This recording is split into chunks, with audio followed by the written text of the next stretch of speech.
Home of the prodigal son, young Chad Townsend. And Chad Townsend plays on, plays to the whistle, kicks away for Valentine home. Townsend, brilliant.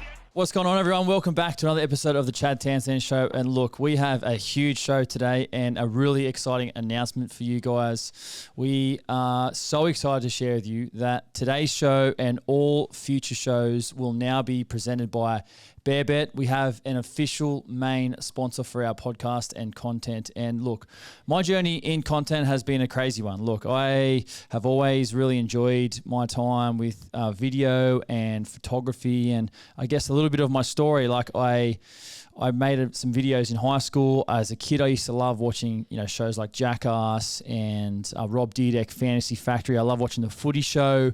I bought a camera in 2014. I had a GoPro and I created a YouTube channel, and I made one video and then I kind of stopped. And then in 2018, I started making them more consistently. So obviously since then I've loved, making vlogs and podcasts, and that's kind of where I am today. So I just want to give you guys a little bit of a snippet and a little bit of a clip on, I guess, telling that story and how we got to where I am today. My journey in content has been a crazy one. What's going on, guys? Welcome back to another episode of the vlog. I thought we were just coming left and then... I found a love for video in high school and inspiration from Jackass and Rob Dyrdek Fantasy Factory. I'm a big believer of things happening for a reason. Plus, I watch the Footy Show every Thursday night with Fatty and Sterlo.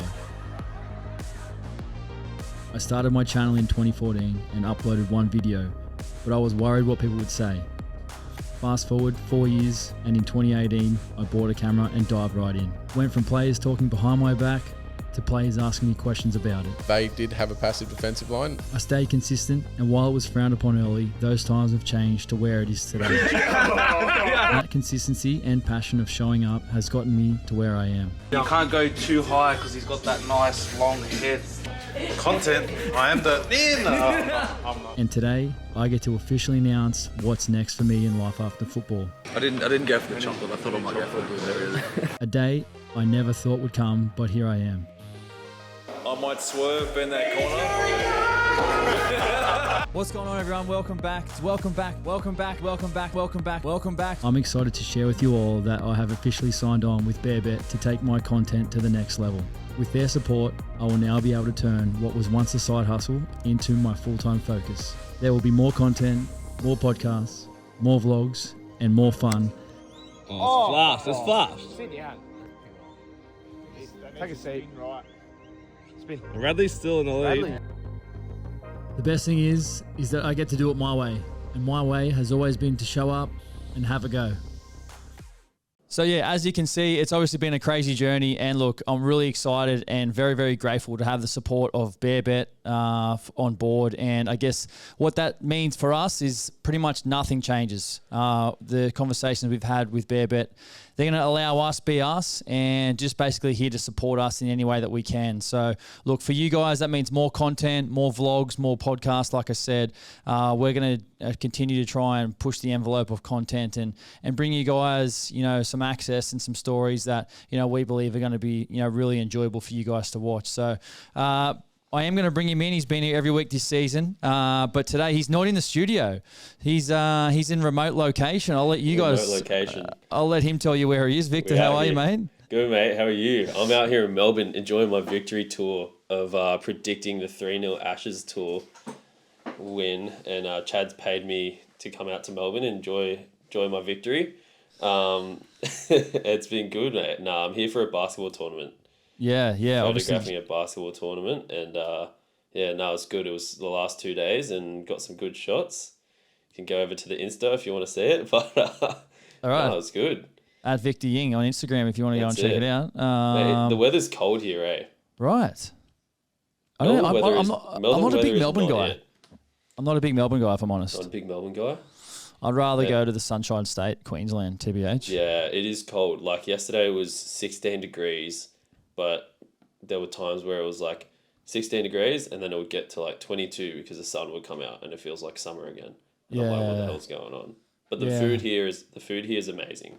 And the coffee, we got to give some shout out. I know you're a barista by trade, big coffee guy. Big coffee guy. Whenever we go for coffee, Victor's like, oh yeah, I'll just get the I'll just get the cold brew, or I'll get this or that. I'm just like, I'll just get a flat white, thanks. Yeah, cheers, mate. Yeah, cheers, mate.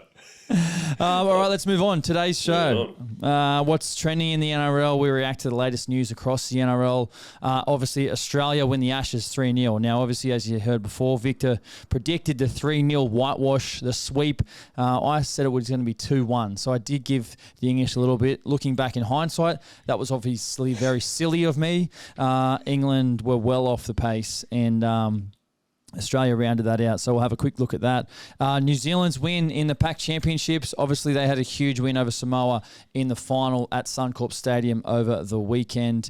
And some other huge news around the NRL. Obviously, the DCE signing at the Roosters has now become official. Obviously, that probably didn't surprise anyone with regards to that happening, and a host of other news stories to get through. But we're going to start off with Jason King signs on as CEO of the Manly Seagulls. So former club captain, former premiership player Jason King, who has worked at the NRL for multiple seasons, multiple roles over the past couple of years.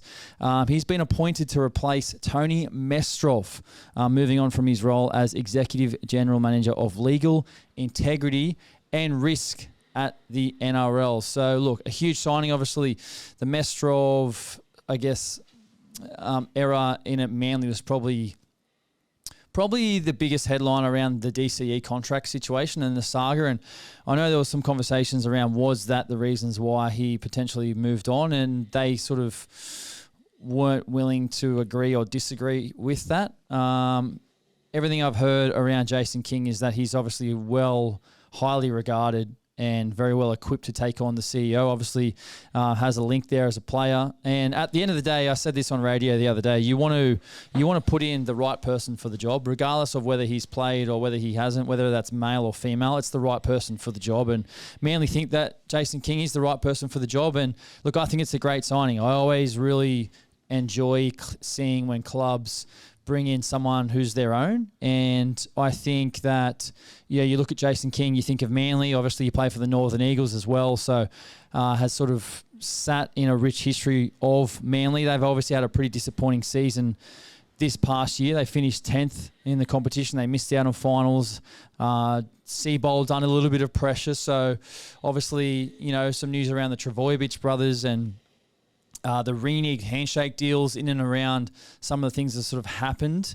So, a new era for Manly with starting at the top, obviously, moving forward with no DCE now, and an interesting sort of way I think this sort of proceeds and moves forward. Victor, anything to add there? I just want to know your opinion. Where do you think Manly obviously have to improve, but where do you think Jason King can come in and improve Manly? Yeah, I think, obviously, as I mentioned, a past player, he understands what it takes as a player to perform at the highest level. He's a premiership winner at Manly. But also having that experience, over the past couple of years in at the NRL, as an executive general manager of legal, integrity, risk, et cetera, everything I heard about Jason King is that he's very well, highly regarded. So, look, I think he adds a lot of value, having been there, having done his kind of apprenticeship as, his previous role. And I think that combined together, like when you have someone who's in a job, who understands, who's been in those shoes in that position with regards to the players and a football club, I think that adds a lot of value. Especially that may be different to like business, but in a footy club, it's like so many times you get guys who come in and these big suits and whatever, but they're very well regarded in business, but they don't understand football. When you've got a guy who can understand business and football, you are like, that's how you hit the home run. That's how you make strides. So, look, I think it's, like I said, I think it's a good signing. Yeah. And do you know who do you have tipped to kind of replace DCE in that role next season at Manly? Yeah, well, I mean, obviously they've signed Jamal Fogarty for 3 years, so they've put a significant investment into him. But if I'm a Manly fan, like keep an eye on young Joey Walsh. He's progressed through Manly so far up to this point. He's played a stack of New South Wales Cup this year and a very quality halfback.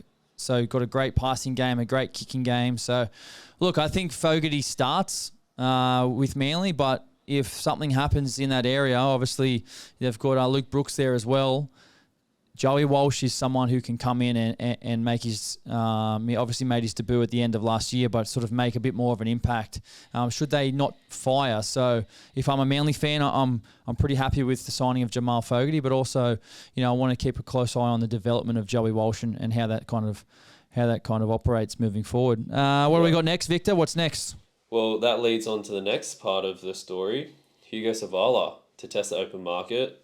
After this DCE news kind of announced, he's come out and said it wasn't a surprise the news came out. I've had a chat with Robbo about it previously, and he's sure he can learn a lot from DCE. What do you take from this this kind of signing for Savala and his future at the Roosters?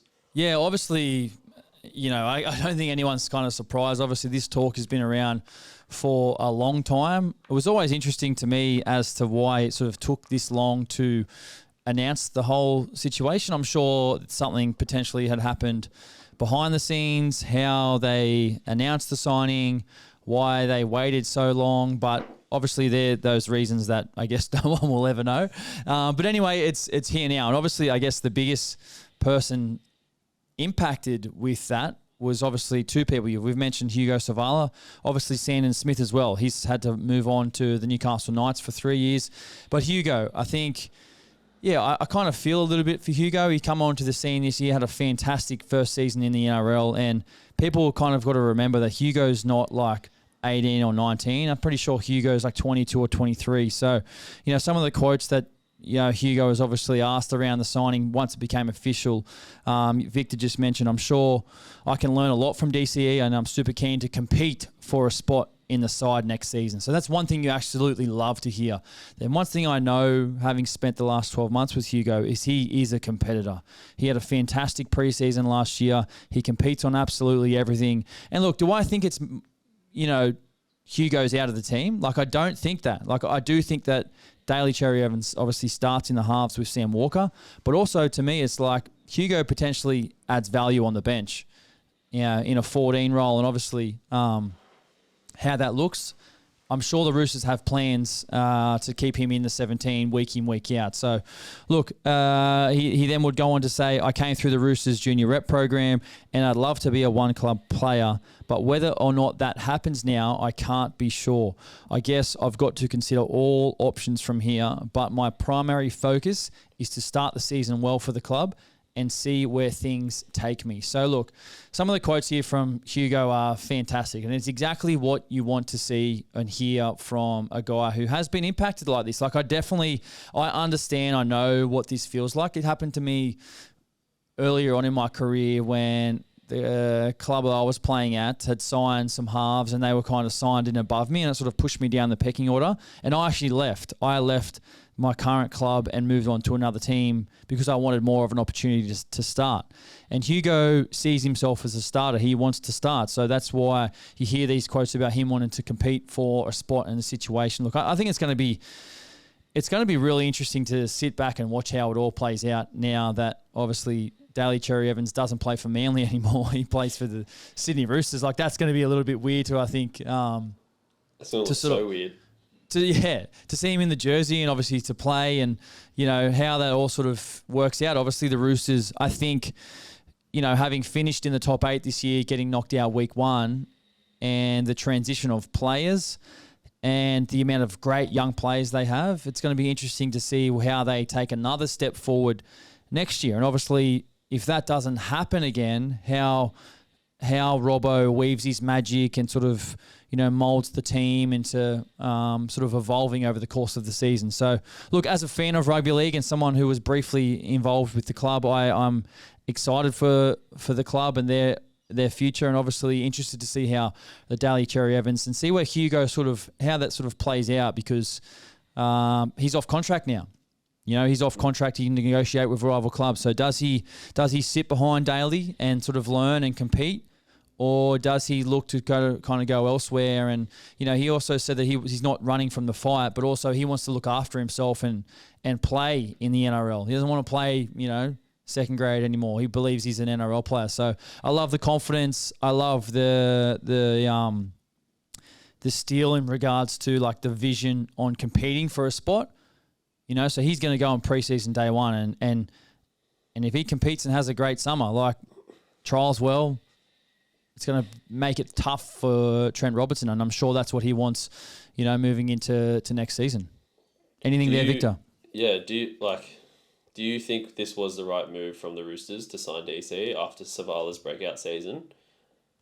Yeah, I mean, it's a big move, right? It's a big call. Obviously someone like Daly Cherry Evans, you look at his career, and obviously he had a bit of an up and down season this year with regards to his form and Origin, and then out of the Origin team, the back end of the season, Manly not making the 8. Obviously, when you get to his age, a lot of people use age against you, and that's what you hear about. A lot of the criticism around Daly is like, why would you sign him at the age that he's at? But obviously the Roosters believe he can still add a lot of value to the team. So what I know is that someone of Daly Cherry's experience is going to add value to a team, whether that's, that'll be on the field, but also off the field as well. I think he'll add value, but it's more so, obviously it directly impacts Hugo Savala. Do I think it's the right call? I want to wait and see. I want to wait and see how the season plays out. And like I said before, I'm interested to see how the season plays out, because if it plays out and the Roosters play the finals and they go deep in the finals, then obviously it is a good signing. But if they don't, and Daly might not make him, he might not be in the team and whatever, Hugo just plays really well, then all of a sudden he's back in the side, you know what I mean? Then it looks like, well, what are we doing? So look, obviously I think the cap price as well is a big one. Obviously you want to pay value for money. So obviously you don't want to pay overs for someone, bring them in and they don't sort of pay that much. But then if you get someone at X amount and they deliver X, well, that's fine. If they come in at X and they deliver Y, well, that's kind of probably where you're off the ball a little bit. If that makes sense to you, Victor. Yeah, I got it. So very neutral answer there. Usually I've been pretty good with my opinions, actually. Well, yeah, post-retirement you have, but post-retirement I've been as neutral as it gets, that one. Yeah, well, you know what I mean. I want to see. Yeah, no, it is a wait and see.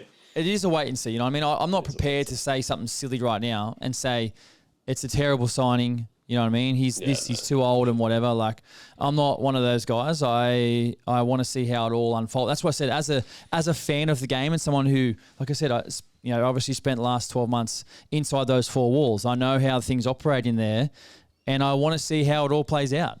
Like, I'm interested. I'm intrigued. And I'm sure all Sydney Roosters fans are as well. Like, you want to be optimistic about the season ahead, but also like the NRL's tough. Like, it is tough and things don't always go your way. So how do you react, when things may not be going your way? So that's kind of where I'm at. Victor, what's next? I wanted to ask you quickly, Okay. During the week, Blake Steep re-signed for the Roosters. Can you talk to me about him, and could Roosters fans be excited about this? Yeah, for sure. The second greatest bum chin in Sydney Roosters history, Blake Steep. Just absolutely incredible. I've got Blake Steep's profile picture up right now, and if you do yourself a favour and go and have a look at it, because you talk about one of the great Sydney Roosters, Boyd Cordner, and his chin. These two are very, very similar. The second coming of Boyd Cordner. These two are very, very similar. So Blake Steep, obviously, such an impressive youngster for the Sydney Roosters. Hails from Port Macquarie, so north coast of New South Wales, and has basically gone through all the grades at the Sydney Roosters and progressed. And his footwork and his speed and agility for a big man is super, super impressive. So the thing is, well, obviously getting to know Steepy over the past 12 months, that he's just a fantastic kid, and he's a big part of the Sydney Roosters' future. So for me, I love to see it. Only 20 years old, born in 2005. Like, can you believe that? Oh my goodness. He's born in 2005. So a huge addition for the Sydney Roosters moving forward. Obviously, we've spoken about, their young core of players, obviously, as well. You've got, guys like Robbie Toya, Blake Steep, Celeste Feketi, Benaya Ayawelu. So you've got some really, really impressive young players coming through, and it's great to see Steepy sort of commit his long-term future to the Roosters. Yep, love it. Next up, NRL considers radical rule change for kickoffs for 2026. Teams that score a try could be made to kick off to restart play in 2026 to avoid lopsided results. Thoughts on this? So very NFL style. I don't like it at all. If you score a try, then you kick off. Like, no. No way. And we didn't have many like lopsided results this year anyway. You know, like a lot of the games were very competitive, and that sort of took us to the back end of the season with regards to no one knew who was going to win the comp. Many people were talking about this could be the first time someone wins outside the top 4. They were talking about the Roosters. They were talking about the Sharks. They were talking about the Panthers. You know, so I don't like it. I think we change that as it is. Some of the other quotes coming out of this story. The NRL is set to tighten its stance on how long trainers can stay on the field. The current rules allow blue trainers to deliver instructions and water during their team's attacking sets, but only until the 4th tackle and no more than 3 times each half. Yeah, I don't see that's not a big issue at all. The trainers aren't really on the field at all. Obviously, that yellow shirt trainer that ran for the Panthers that ran across the Titans as Jaden Campbell was having his kick was pretty crazy. Another one was, additionally, they will examine how aerial contests are adjudicated and how sin bins and send-offs are applied. That needs to improve for sure. The aerial contest, because the tackle in the air and things like that, like when you go up and you're competing, like let the boys play, let the boys compete while the ball's up there. There's no way if someone else has gone up for a ball and I'm going up for a ball, you know, that if he gets the ball and I try and tackle and stop him while we're in the air, like that to me should be play on. It's like it should be no holds barred in that aerial competition. But more so, just quickly going back to the kickoff. Look, for me, the NFL, I'm a massive fan of the NFL. The NFL should, I mean, they just changed rules around their kickoffs, and obviously, you know, usually traditionally you kick off from the 50. In the NFL, they kick off from 60 yards back. Their chases used to run all the way down as well, but now they start at a much more closer distance to the kickoff, the punt receiver, and they're only allowed to move once the returner has touched the ball. So if anything, I could see the NRL reducing either the distance of the kickoff or whether it's a play the ball on the 20 or whatever it is. I really think that might change just because of the brutality of the NRL kickoff. Like, and it has been brutal for such a long time. And I know we talk about, it's a part of the game and, you know, but like, I don't know, as we more sort of move into like the new age of contact sports and reducing the impact of collisions with the head, I think this may be something we see changed in the future. Anything there, Victor, from you? No, that's a really interesting take from yourself. Listening to like how much of an impact and how many collisions happen and dangerous collisions that happen during kickoff. I guess reducing that is something that we should look into in the future. Is that a big part of what you're trying to push with the RLPA, or is that conversations that you've been talking about? The RLP, the discussions at the RLPA at the moment are around the amount of contact clubs are allowed to make players do at training and in pre-season training. Now, obviously, some clubs do. Every club does a lot of contact. You know, there's days where you could do contact on the field, contact in the wrestle room, like double dipping on the same day, multiple days a week. Like, it is absolutely crazy. And you've heard it from me before where I've spoken about the demands of the game are bigger than much more than they've ever been. So I guess making sure that clubs don't take the mickey out of that. You know what I mean? Because at the end of the day, if a club says you've got to do this as players, like, you do it.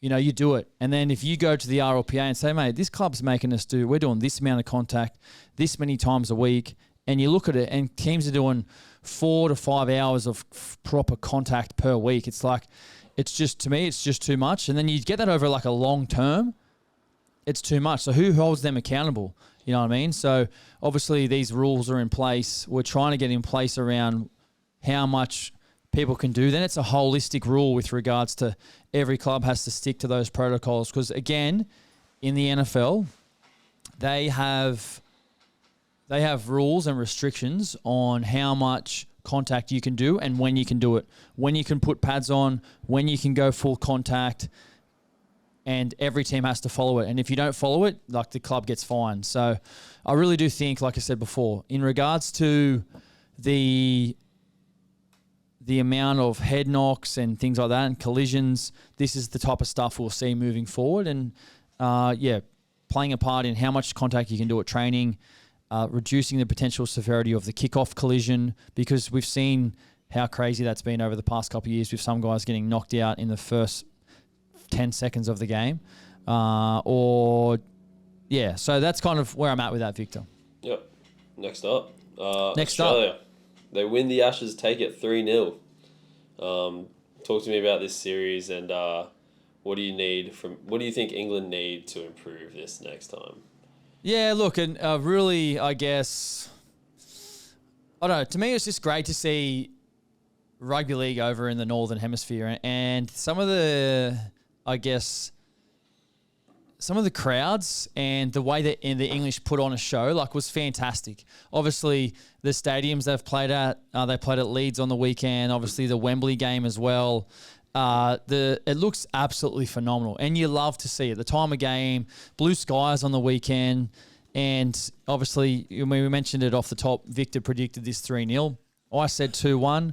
But yeah, I guess watching this Australian team go and do their things, like, incredibly impressive. I thought our back rowers were two of the most informed players of the whole competition, Angus Crichton and Hudson Young.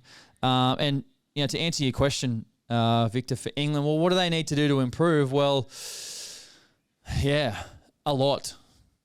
Basically, a lot. I thought their intensity at the start of the games was there. But then as the games went on, the intensity of their forward pack just kind of dipped off. And I think their attack, they were very lateral. They were lateral a lot. Obviously, in the English game, they do tend to throw the ball sideline to sideline. But some of the tries that the Aussies scored were just, in my opinion, far too easy. And I guess you can put that down to two things. Obviously, how good the Aussies are. Obviously, they're the best players in the world. And then the English, obviously, with some of these guys probably aren't the best players in the world, respectfully. So what do they need to do? I'm not sure. I think, you can throw it back to sort of grassroots and the evolution of England and their academy as juniors. And I know they've got this sort of stuff in there, but also, the effect of their best players. I never saw even some of their NRL players who played in the English team as their best players. They didn't stand out to me to say, hey, we're as good as the other guys who play in the NRL. Like, I didn't think that. So they've got a lot to sort of work on there, Victor. Anything there from you? No, not really. What do you think about moving, I guess, for England coming up in the World Cup, moving Herbie to fullback? I feel like he was just kind of wasted out in the centres there and didn't touch the ball as much. I think I would love to see Herbie get his hands on the ball and run, because he's such a damaging ball runner, and he would create so much like ruck speed, carrying from the back. He needs to touch the ball more, for sure. And whether that's him getting a bit more of a roving role and moving more, like, I don't think he did that nowhere near as much this series. Sometimes when you just hang out there in the centres, you've got to go to the game if the game's not coming to you. And he probably needed to do that a little bit more. And moving to fullback, I mean, I don't think so. I think he's a world-class centre, in my opinion. But, I think he needs to get more ball. Yeah. So a bit more of that Joey Manu roaming role or something. 100%, definitely. 100% he needs to roam the ball. And like I said, as a centre, the game can go by and you haven't touched the ball for 10, 15 minutes. So what do? You need to go in there searching for the ball. You need to leave your edge. You need to go and make an impact somewhere. Or if there's a kick going up in the middle of the field, go into the middle of the field, go in there and compete on that kick. You see guys like, you see what Zach Lomax does from the wing. Like, he comes in every set and goes in and just competes on kicks. So just trying to find a bit of a different role there, and that can either come from the coach or that can come from within about, I'm going to go after the game. So, he's a guy where, you put his quality up there against any other NRL player. Like, he can compete with any other NRL player and obviously come out on top on his day. Like, he's a very, very good centre. So, look, I think in regards to the World Cup next year, England have a lot to sort of work on at the moment. I don't know where are we at the moment? I obviously go Australia first, England second. Australia first, New Zealand second, Samoa third, England fourth, and Tonga at 5 at the moment. I think that's how I'd have the standings. I don't know if there actually is world rankings standings right now at this minute. It would be interesting to see what the official rankings are, but that would just be my sort of predicted rankings. So as well, an interesting one here, Victor. Kevin Walters obviously only signed on for the Kangaroos for a short-term 3-game contract. So, I'm not sure how that sort of happened, whether that was the ARL or whether that was Kevin just saying, I'm only in this for the 3 games, the Ashes series, but obviously has won this, 3-0. So it will be interesting to see whether he signs on again for the World Cup next year, whether he wants to. But I think he does. I think he does, and I think he should. I can see what he's done this year. Obviously, he's very well equipped in that Australian jersey as a player as well. So I think it's a no-brainer that he stays on. Victor's got the world rankings here. Let's have a look. Interesting. Victor, this is number crazy. 1, of course. All right, Australia number 1, New Zealand number 2, number 3 England, number 3, number 4 Tonga, number 5 Samoa, 6 PNG, 7 Fiji, 8 France, and 9 the Netherlands. 10 Cook Islands, 11 Serbia, 12 Wales, and we're not reading out the rest of them because you'll just laugh. I'm not sure who's doing these rankings. Why is that? You think they're blind? Do they watch rugby league? I don't think so. I don't know. But it'd be interesting to see if they've been updated. Yeah, maybe since after this year. Yeah, maybe they do get updated in the next little bit now that the Pacific Champs and the Ashes are over. But I think they do change. I don't think England sits at number 3. I think Samoa climb up. Obviously, Tonga go back down. With not winning a game this year. I wanted to ask you about Cleary. What do you make of his performance this series? He's copping a bit of criticism around his performances, but the team won 3-0. So what did you see from Cleary this Ashes series? Yeah, obviously the thing is I've seen this, which is, I understand this is what happens when you're someone like Nathan Cleary. If you don't have a 10 out of 10, if you might have a 7 out of 10, like your performance gets criticised. I don't think it was his best game on the weekend, and I think there are other guys that were played better than him. But for me, he's still the best halfback we have, and I'm not really fazed by that. I think sometimes these journos just write stuff to get people to read it, and this is one of them. If we're talking about the World Cup next year, Nathan Cleary is the starting halfback for Australia next year with what he does on the field, how he prepares, and what he does week in, week out with his consistency playing for Penrith. So I think it is a little bit unwarranted. I understand that's the criticism you get when you are Nathan Cleary. But yeah, I'm not too fussed about it. I just think sometimes there's a few dinosaur journos who just like to write stuff like that. Dinosaur journos. That's how it goes. So last question: who would be your player of the series? Munster for sure. Obviously has had a fantastic 3 games. Cameron Munster, he was at his unpredictable, dynamic best. Obviously ran the ball a lot.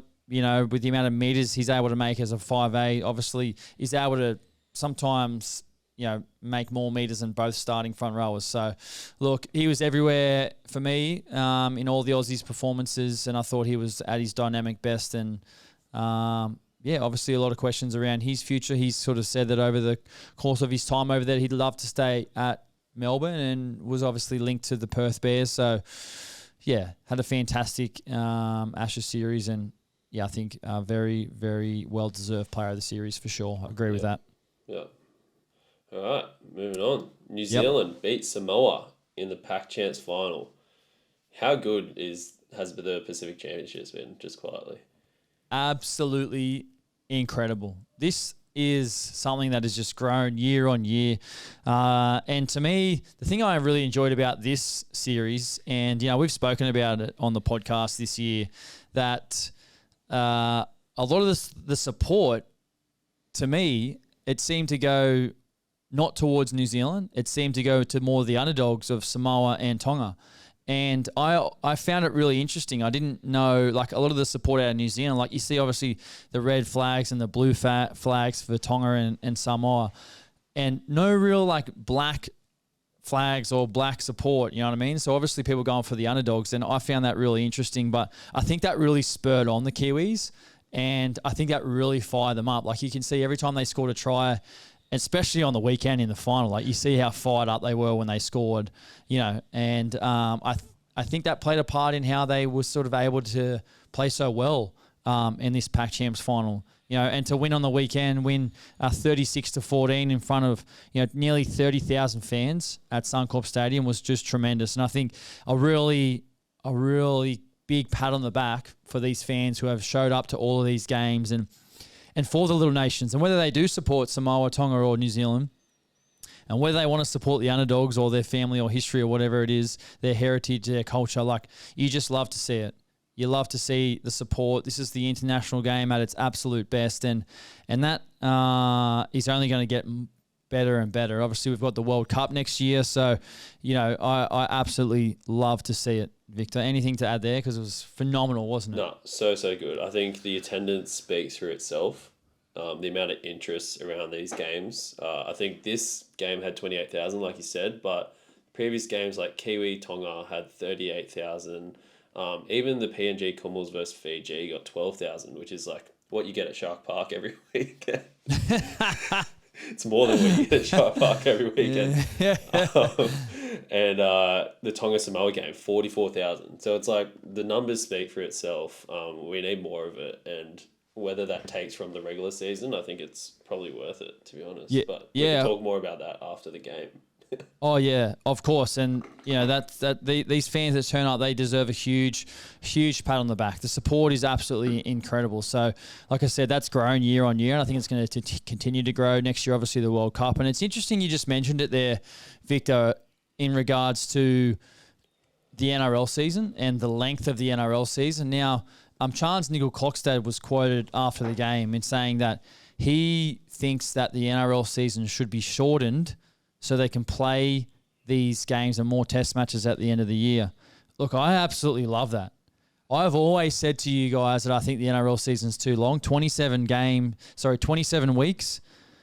You've got 24 games. I really do think that around 20, maybe 22 rounds with 20 games is like the sweet spot of where the competition sits. Like, because the demands of the game are so high, because the length of the season is so long, because we've got Origin, because we've now got Pacific Champs. Like, these crowds are drawing more crowds than an NRL game, in round, let's just say one of the mid rounds during the season. So, look, I really like the idea from Chance, and I think it's fantastic to put it out there.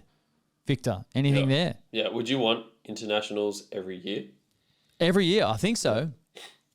Well, when you're getting crowds like 40-odd thousand, 30,000, like, why wouldn't you? Yeah. Well, why wouldn't we want to see a Samoa versus Tonga game every year? Yeah. Yeah. I think it would be a great idea to have some sort of qualifier for a specific tournament, kind of like the World Cup do. For the soccer, they have internationals every year, but it's the internationals lead towards qualifying for the World Cup. Yep. I think having something like that to put some stakes on the internationals every year, that would be... I think it's a great idea. We need more international games. Yeah, I absolutely love it. I love the international game, and I love what it's done over the past, 5 to 7 years since some of these big names first started off. Jason Tamalalo, Andrew Fafita, pledging their allegiance to Tonga, and these other guys now who are just following in the footsteps and growing the game and the fans and everything. Like, it's absolutely amazing. Anyway, we'll quickly jump into the game and how it sort of played out. Samoa, well, they got off to a fast start. Brian Toto scored in the 10th minute. And Simi Sangi scored in the 27th minute off an intercept. And the scenes when Simi was running away and they went to that wide shot, you just see all the fans, all the flags. And you could hear the loudness of the crowd throughout the TV. Like, it was absolutely phenomenal. Some of the try-saving tackles were absolutely insane. The one on Casey McLean and the one by Brown on Dean Mariner was also another highlight that I noticed throughout the game. Obviously, like I said, Samoa got off to a quick start before Clark and Fahu linked up together. A nice little pass from Aaron Clark to put Fahu over. And then you just see once Fahu scored, they got on the board and he's just like telling everyone to calm down. And I absolutely love to see that. You could just see he was like, yeah, we're here, we're back, we're ready to go. Some other notes from the game. Well, I absolutely loved when Kieran Foran, who played his last game of rugby league, him and Dylan Brown linked up.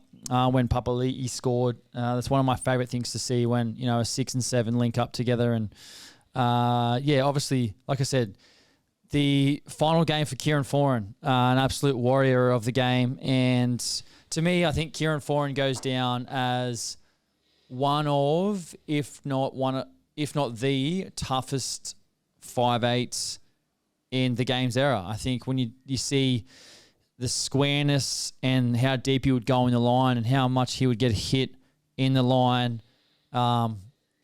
Just a true warrior of the game. And, obviously faced some adversity as well in and around his career with things on the field and away from the field. And, was no stranger to he wanted to confront that and make other people sort of, I guess, learn from his experience. So I absolutely love to see it. I was always a big fan of Kieran Foran, played against him a long, long time. And, just very well deserved retirement. And, you just absolutely love to see it. The form of Dylan Brown was another highlight for the Kiwis. The Golden Boot hasn't been announced yet, Victor. I'm not sure if you know when it does get announced. So the Golden Boot is pretty much awarded to the best international player, and Dylan Brown was on the short list. I think he wins it by an absolute margin. So we'll see how it all sort of plays out. But anything there, Victor? On Dylan Brown. Dylan Brown. It hasn't been announced yet, but it says Dylan Brown, Payne Haas, and Munster and Walsh are the leading contenders. Yeah, I wouldn't be surprised if Brown won this award. Yeah, me too. I think Dylan Brown wins it. And, we've said it a couple times on the podcast about Knights fans and how they should feel with Dylan Brown going to the club and obviously signing a massive 10-year deal. So, yeah, like it was huge. And his stats on the weekend, like 3 try assists on the weekend, 3 line break assists, 1 line break. He ran for 192 metres as a 5'8". Absolutely incredible. 16 tackles. Dylan Brown, we all know what Dylan Brown does when he's at his best, and that's running the football. And to me, it was just fantastic to see. And obviously that try-saving tackle he did on Dean Mariner was great to see. And that's something I've noticed with Dylan Brown is when you watch Dylan Brown play, if you watch him play next year, if there's a line break or there's the opposition have made a break or they're in a try-scoring opportunity, Dylan Brown is always there. He's always there. So keep an eye on that with Dylan Brown. But obviously the Kiwis, under their coach Stacey Jones, had a fantastic Pacific champs. Obviously, like I said, I really do feel like they used that support or lack thereof support as motivation to get them over the line. And I think Stacey Jones deserves a big credit, big pat on the back for what he's been able to do in delivering the championship for them. This makes me so excited for the World Cup next year. This whole international series, I feel has just brought so many eyes to the international game, and I think this World Cup is going to be huge. It'll be the biggest one yet, no doubt. The World Cup's in Australia next year, so Yeah, look, the Cook Islands just qualified for the World Cup next year. Valentine Holmes is playing for the Cook Islands next year. So, look, I think this is going to be the World Cup where we have a lot of representation of NRL players. Like, you know, back in the day where you had basically Australia just absolutely stacked, and then these sort of, I guess, tier 2 nations with sort of guys who weren't really known or playing in, you know, reserve grade competitions around the country. Now we've got like proper starting NRL players and superstars playing for all these other nations. So obviously the quality comes up, the eyeballs come up, you know what I mean? The last thing I will add on this sort of international rugby league conversation was Victor, do you know how much the Aussies were paid to go over to England for the Ashes? I do not. What do you what do you think? What do you think they were paid? I don't think What they do were you paid think? anything. So you reckon nothing? Nothing. Do you know? I do know, but I want you to see if you can sort of have a guess about what they were paid per game. Per game, I want to say like what's Origin, like 30K? Origin's 30K per game. Yes. So what, maybe like 10? They were paid $3,000 a game. $3,000. Really? Yep. $3,000 a game. That's surprising. So what they did Well, to this international game to spread the load is they took the money off the Aussies and they gave it to everyone else. Okay. I kind of love that in a way. And the Aussies, you know, they get a full paid expense trip to England, which is lovely. Which is lovely. Which is lovely. So, you know what? Like, I think Blake Bradley came out and said, like, he would have played He would do for it for free. Yeah. And I think a lot of the players probably share that opinion. Yep. Otherwise, you know, they wouldn't put themselves up for Australia. Yeah, I mean, obviously it's an interesting one, and obviously it brings out a debate and a conversation. Should they be paid more? I do think they should be paid more, in my opinion. Like, this is the pinnacle of the game, and just so everyone knows, I think players should be paid more than 30K for Origin as well. Like, that 30K has been 30K for a long time now. That needs to go to 50, in my opinion, and I'm sure it will the next CBA. I think the Aussies obviously have done a great thing with regards to spreading the load for the other nations. But now that the international game, like, you see 40 odd thousand to these other games, like, the eyeballs are there. Yeah. The fans are there. You know, now let's give it back to everyone. Let's give it back. Let's bring some more money into that international game. So, yeah, interesting to see how it all plays out. Before we move on to anything else to add there before we move on? Not just who's your top four? Who's your grand final pick for the World Cup now? After saying that. Oh, it has to be Australia versus New Zealand. Australia win, but it's not going to come easy, I don't think. Yeah. And I think it's going to be really, like I said before, I think this is going to be the best World Cup we've ever had. Yeah, for sure. I agree. Yep. I'm going to go Australia, Samoa. Okay, I'll go Australia, New Zealand. Yeah, love it. Because I love it when we're different, to be honest. Yeah. We'll see. We'll come back again next year. We'll Right, run the tapes. we'll make a note, all right? We'll run the tapes. All right, let's move on. Now, we've got our six again, presented by BearBet today. Head over to bearbet.com.au, open up an account, download the app, gamble responsibly. You can check the link below to sign up. Head over there. It's got all your best odds for all sports. Obviously, we're just out of the NRL season now. NFL, same game multis, NBA, everything you've got there. Gamble responsibly. Check the link down below. Let's move into our six again. Victor, what do you got for us here? First question. In your opinion, what is the one thing that is holding the game down? One thing that's holding the game down, I think, is the consistency of the refereeing over the course of the season and the intervening of the ARL and the NRL on telling the refs how to rule the game and what they focus on each and every week. Yep, love that. I think that it's just like, these are our rules. Let's focus on all the rules all year. Let's not referee the game differently at the start of the year, throughout Origin, and then in the finals games. Let's just try and referee every game and be as consistent as we can over the course of the whole season. And I think most fans and players get frustrated at that. And I think if we can find a lot of we're always striving for consistency. And don't get me wrong, I understand referees make mistakes and whatever, but it's more like if we can just find that level of consistency over the course of the whole season, that's where I think we'll improve a lot of the product. Yeah, I love that. Next up, what do England have to do to match Australia? And does it go down to grassroots? Yeah, well, we briefly touched on that before, and I think England, like I said before, the NRL players who are playing in the England team, I don't think any one of them had a really standout game for England. So I really feel like they take a lot of the responsibility for England, and I feel like these guys need to improve their game, because if those guys are the leaders and have the most influence on the English team, then the other guys, tend to follow as well. I spoke about the English forward pack. I think they lacked a little bit of mongrel over the course of the whole series.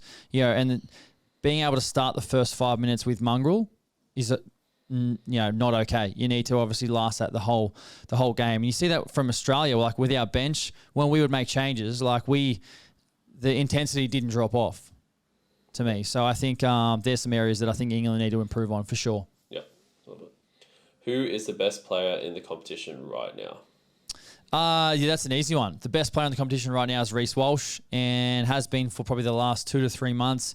Obviously, that back end of the year, going into the Clive Churchill grand final winner, now Ashes, obviously has moved his way into the starting fullback position for the Kangaroos over Dylan Edwards. Everything he's touching at the moment seems to turn to gold. Obviously, he's gone from probably, I wouldn't say disliked, but people, were into him about his sort of rocks or diamonds type of play throughout the start of the season. But then once, he's found that groove and sort of consistency and confidence in his game, I feel like everyone's falling in love with Reece Walsh. And he is by far easily the most marketable NRL player in the competition. He'll probably, I don't know how many followers he's got on Instagram or his social media, but he'll probably have 1 million followers in the next 4 years, I'd say, maybe even before then. So obviously that comes from doing your job on the field and being the best player. And, he's obviously taken more of a responsibility, or he took more of a responsibility when Adam Reynolds was out of the team.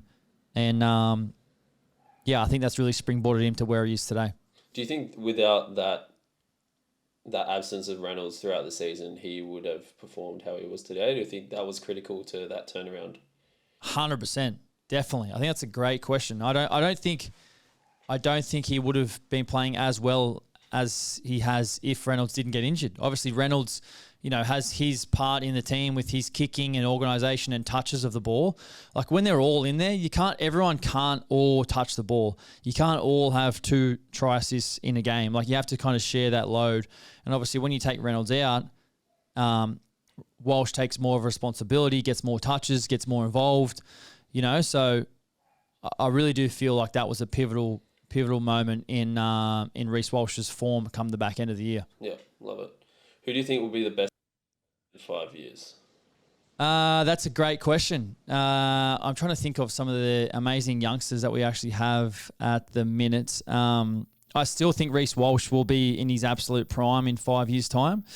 I think that someone like Keanu Kinney is only going to go from strength to strength.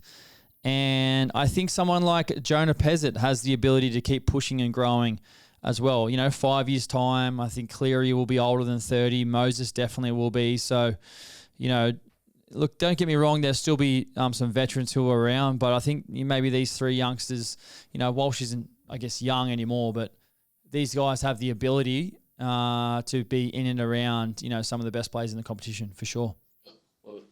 What are your thoughts on the new under-20s comp proposal? Yeah, an interesting one. Obviously, we've had, under-20s Toyota Cup for a long time, and then obviously we steered away from that, and now the thoughts around bringing that back. Obviously, at the minute, the junior sort of progression is like Matthews Cup 17s, SG Ball under 19s, and then Jersey Flegg 21s, and then we've got, New South Wales Cup as our statewide open age league. So, look, under 20s and national under 20s has come in before. I personally would love to see a national reserve grade competition. I think it would be fantastic to have your first grade team and then your second grade team follow each other. So if the Sydney Roosters are playing the Canberra Raiders this Saturday at 5 o'clock, you've got 2 games every week. You've got your reserve grade before, and then you've got your first grade at the time the kickoff is. So you've got 2 games at every game every weekend, and then that way your players travel, everyone travels together, you're on the same schedule together, same recoveries, everything like that. You're allowed to have content more. You've got more content. People want to watch the other games on TV, whether that's on Fox or whether it's on another network or whatever it may be. Like, you've got all that content there. So, and obviously for the players, like, we're now, I don't know, I just feel like we're in that era now where people want to watch the content. People want to, whether that's on game day or whether that's, on TV, like, we've got the audience there. Let's give them the content. Let's sort of bring everyone in together. So I'd love to see it. Yep, love it. Last question. Which grand final performance was better for you? 2023 Cleary or 2025 Walsh? Oh, yeah, Victor. 2023 Cleary, 2025 Walsh. That's a tough question. I'm gonna go. Jesus, I think I have to go 2023 Cleary. Oh, huge. I get it. Just because of how far behind they were. Yeah, that's a good point. They were so far behind. Yeah, and he made that you almost break thought on that right side. Yeah, and Leota they put Leota scored. Like, I just think of how far behind they were. Yeah, and then everything that came to fruition was from him. And like, this isn't under, bagging what obviously Walsh did, because it was absolutely phenomenal as well, and everything he sort of touched turned to gold as well. And I love in detail how much he moved from one side of the field to the other to try and get his hands on the ball. Like the one where Walsh was here and then he moved over to this side of the field and then threw that pass to Gamet Shibasaki to score. Like, that was absolutely incredible. So, both 2 fantastic results. But, yeah, I guess I'll go with Cleary there. Are they the 2 best grand final performances of all time in recent memory? Yeah, in recent memory, I think they are. Definitely up there. Yeah, for sure. I think, over the course of the last 10 years, it's hard to sort of pinpoint anyone else apart from those 2 who have significantly impacted the course of the grand final on such a big occasion. Both of them deserve their credit for sure. Okay. Next up, fan questions. All right, let's go fan questions. Should Kevin Walters have rotated the Kangaroo squad for Game 3, in your opinion? No, I'm happy with what Kevin did. I said it previously. You don't want to just give out Australian jerseys, and I think these guys who are in the squad, they'll get their opportunity next year at the World Cup, because you play games in the World Cup where you play much lesser teams in your pool games, where you can give these guys a run, but we're looking to try and build our best team for combinations for next year's World Cup. Let's give them one more game. Let's try and go for the clean sweep. So I was quite comfortable with Kevin, playing his best team again. And obviously we won that 3-0 series. So, look, I think it was the right call. I know that's a tough call on the other guys who were in the squad and weren't able to play. But, I think it was the right call. Yeah. Do players wear their training gear outside of training and in public? Not NRL players, I'll tell you that. Maybe guys who are younger. So if you see a kid wearing Sharks training shorts, he's probably in Matthews Cup or SG Ball or Jersey Flag. I guarantee you he's not in the NRL, because if you were in the NRL squad and you're wearing your Sharks training shorts and I don't know, you're down at Cronulla Mall or something like that, and someone sees you wearing them, and then the rest of the squad find out that you're wearing them in public, you'll get hammered. So just take note of that. If you're wearing if someone's wearing Sharks training gear or whatever, they're probably not in the NRL squad. That's so true. I do see so many kids down at Cronulla in like shark shorts. Guarantee you they're not in the NRL team or NRL squad. I guarantee it. You know what? We need to make sure we clip that up. That's funny. Yeah, I love that. Last question. If you were to add another team to the NRL, where would it be based? Great question. Look, for me, I'm going to go... I go to New Zealand. Yeah, I go New Zealand. I'm not sure whether that's South Island or Wellington. Actually, Wellington. Potentially Wellington. I just think New Zealand and now the Pacific and, whether that is Wellington or it's a Pacific team based out of somewhere, I kind of like the Pacific New Zealand team aspect. I think that's... Yeah. And obviously Super Rugby have Moana Pacifica, and they're based out of Auckland. So interesting to see how that all that plays out. Obviously, we do have Perth and PNG coming in, and still no official signings for Perth yet, but hearing there's some cooling off period happening at the moment. So interesting to see how that all unfolds over the next couple of weeks, Victor. The news will be coming. Yes. That's it. Is that it? That's it. Sweet. All right. Well, thank you, Victor. Remotely doing his work down in the in Melbourne. Look, winter. Again, in winter, he's got a jumper on. Do you have a jumper on? Actually, I can't see you right now. It's cold. I got a sweater on. Yeah, sweater. All right. Sweater Cute. on. Look, we want to say a massive thanks to you guys for tuning in today. If you enjoy the channel, please make sure you do subscribe. Drop us a comment here on YouTube. And if you listen over on the audio platforms, give us a rate and review. It is greatly appreciated. And again, we just want to say a massive thank you to BearBet coming on board for the podcast. It is absolutely huge news for us moving forward. Can't wait to create some great content, some vlogs, podcasts, and everything here on YouTube. We'll see you guys on the next episode. Let's go.